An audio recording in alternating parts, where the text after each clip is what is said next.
Como les mencionaba en la diapositiva anterior, al ciclo estral lo podemos dividir en fases. Como ustedes ven en la imagen, aquí están las fases que recién veíamos dentro del ciclo, pero también las podemos definir en el caso del proestro como fase folicular, en el caso del estro y el metaestro dentro de lo que es una fase periovulatoria, hace referencia a la fase que se da alrededor de la ovulación, y una fase luteal o diestro. En esta diapositiva lo que queremos mostrarles es el ciclo en las distintas especies y en cuanto a lo que son la duración en días de las distintas fases que hemos ido viendo, como así también la duración del estro, que principalmente lo hemos considerado en horas, como para que ustedes tengan a simple vista la diferencia que puede llegar a ocurrir entre una especie y otra.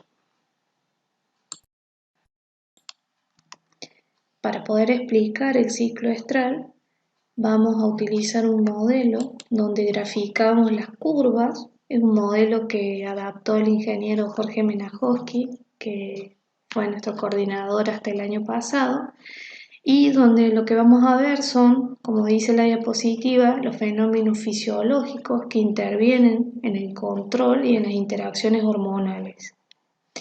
Para nosotros es de suma importancia que ustedes entiendan bien, entonces nos vamos a detener todo el tiempo que sea preciso en poder explicar qué es lo que va ocurriendo y posteriormente vamos a volver a repasar qué es lo que pasa en cada una de esas fases.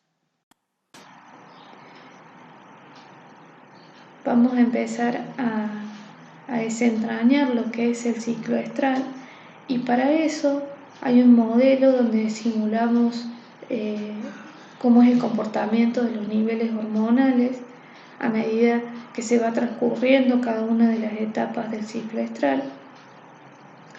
Y no se preocupen porque si bien tiene su explicación y su desarrollo, voy a tratar de ir siendo lo más pausada posible para que podamos ir viendo y podamos ir entendiéndolo bien este proceso. Habíamos dicho que la longitud del ciclo estral estaba determinada por la cantidad de ondas que ese ciclo lo conforman.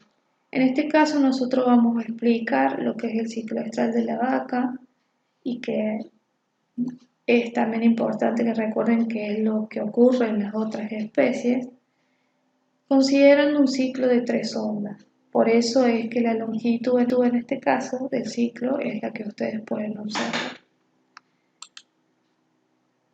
Habíamos dicho al comienzo, habíamos definido que el ciclo estral lo podíamos analizar entre un estro y el siguiente estro, o entre ovulación y ovulación, que es en el caso que vamos a empezar a explicar. En este caso, al día 0, una vez que se produjo la ovulación en el ciclo anterior, vamos a dar comienzo al ciclo. Habíamos dicho que cuando se producía el pico preovulatorio del LH que determinaba la ovulación a fines de lo que es el estro, se producía por parte de la GnRH una respuesta, un aumento en el pulso en primera instancia de LH, que es el que produce la ovulación, pero también produce un aumento o un pico, que en este caso se produce desfasado del pico de LH, y que es el que va a determinar el comienzo del siguiente ciclo, cuando esa FSH estimula a un grupo de folículos que son antrales y que se encuentran, como ya bien dijimos, en el parénquima, ¿sí?, en la corteza en el tejido parenquimatoso del ovario y que son reclutados, es decir, son estimulados a crecer en conjunto.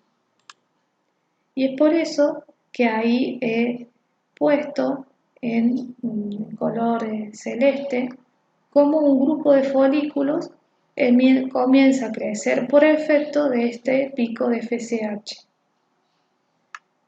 Ustedes saben que en esa onda estos folículos comienzan a crecer y aproximadamente a los 2,5 días de que este grupo de folículos está creciendo por el aporte de la FSH, hay un folículo que se comienza a diferenciar del resto. Este folículo empieza a crecer más que los otros y comienza a denominarse folículo dominante. Y el resto de folículos se dice que atrecian. Por eso es la curva, ¿sí? Como sigue la curva celeste, que como ustedes pueden ver, esos folículos se pierden, ¿sí? Dejan de tener importancia. Cuando la FSH produce que estos folículos comiencen a crecer todos juntos, es decir, cuando los recluta, y estos folículos comienzan a crecer, comienzan a producir dos hormonas. Una son los estrógenos, ¿sí? Principalmente lo que es el estradiol. Yo voy a estar hablando siempre de estrógenos, pero es el estradiol. Y producen a su vez en la estructura del folículo, principalmente lo que es las células de la granulosa, no solamente los estrógenos, sino también inhibinas. Y nos preguntaremos qué función tienen cada una de ellas. Bueno, el estrógeno, que está siendo sintetizado, tiene efecto en gran parte de los órganos reproductivos. Y a su vez, junto con la inhibina, lo que van a hacer es que decaiga, ¿sí? Lo que van a inhibir, ¿sí? Por eso es cuando hablamos de retroalimentación o feedback negativo, vamos a decir que principalmente las inhibinas se encargan, junto con el estrógeno, de ejercer una retroalimentación negativa sobre lo que es la adenohipófisis para que se sintetice menor cantidad de FSH, que era la que venía estimulando, favoreciendo el crecimiento del conjunto de folículos, hasta que se produce, como ya les mencionaba, la divergencia folicular y uno de esos folículos es seleccionado para crecer por encima del resto y ese folículo se transforma en un folículo dominante. Como ustedes pueden ver, el folículo dominante sigue creciendo, ¿sí? Crece, cada vez produce mayor cantidad de estrógeno, que ya vamos a ver cómo es la curva en el gráfico, y consigue desarrollar este dibujo donde en esa onda de crecimiento folicular nosotros podemos distinguir tres fases. Una fase donde este folículo crece por encima del resto, una donde se mantiene estático y una donde podemos ver que le ocurre exactamente lo mismo que los otros folículos, que es la de regresionar. ¿Por qué regresiona ese folículo? Porque se encuentra ante las condiciones suficientes como para no poder ovular. Y ya vamos a ver cuáles son.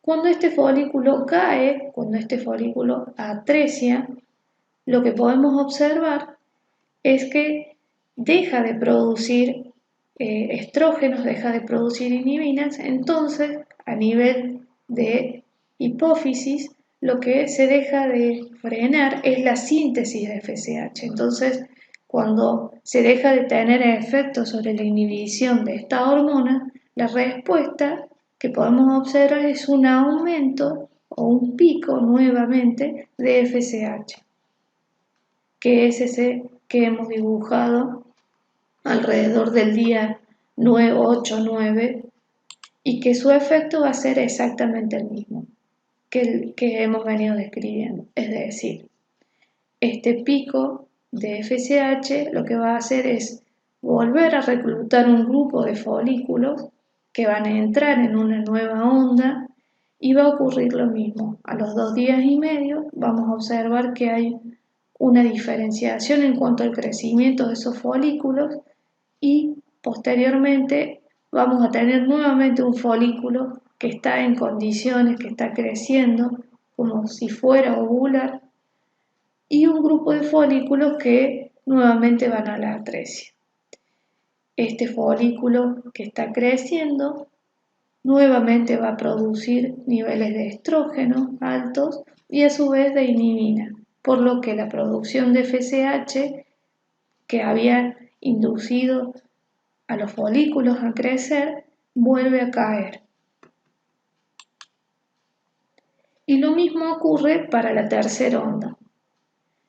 Como ustedes pueden ver, alrededor del día 17, este folículo, que en este caso, como vuelvo a mencionarles, un ciclo de 3 ondas,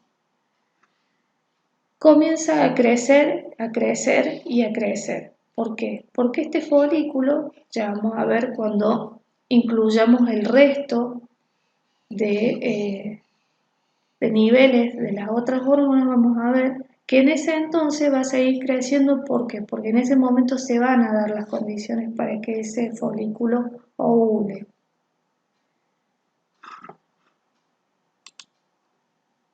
En esta tercera onda ocurre lo mismo. En la segunda onda, cuando el folículo no encontró las condiciones para ovular y fue a la atresia, los niveles de inhibina cayeron y los del estrógeno también, y lo que produjeron a nivel de hipófisis es ni más ni menos que la quita del freno o se quita ese feedback negativo que venían produciendo sobre estas dos hormonas y se favorece lo que es nuevamente el pico de FSH, que es el que va a reclutar un nuevo grupo de folículos que son los de la tercera onda y del cual vamos a tener uno que va a dominar por encima del resto y el grupo de folículos subordinados que quedan vuelven a creciar. Ustedes pueden visualizar ahí cómo son los niveles de estrógenos, ¿sí? Es decir, con el aumento de tamaño de los folículos siempre vamos a ver que los niveles de estrógenos van a ir en aumento hasta que llega un momento que cuando van a la atresia esos niveles caen.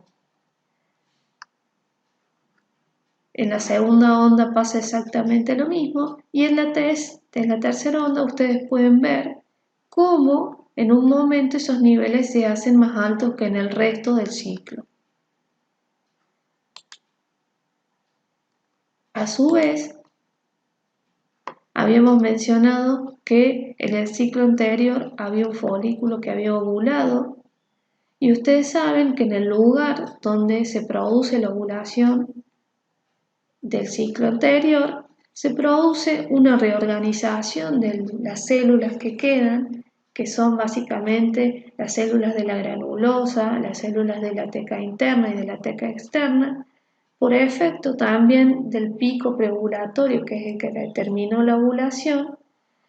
Se produce una luteinización de esas células, que es la reorganización de esas células y que posteriormente determinan lo que será el cuerpo lúteo del ciclo siguiente, que en este caso es el que estamos redactando, es el que estamos evaluando, ¿sí?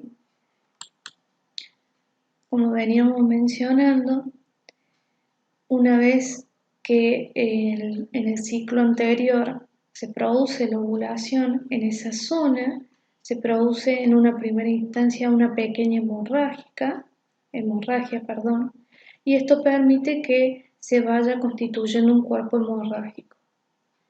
Esto va ocurriendo a la vez que se comienza a suceder el siguiente ciclo Y en esa reorganización de este cuerpo lúteo, que casualmente ya vamos a ver que formaría la fase de lo que es metaestro, lo que ocurre dentro de lo que será el futuro cuerpo lúteo es la diferenciación de dos células, dos tipos de células.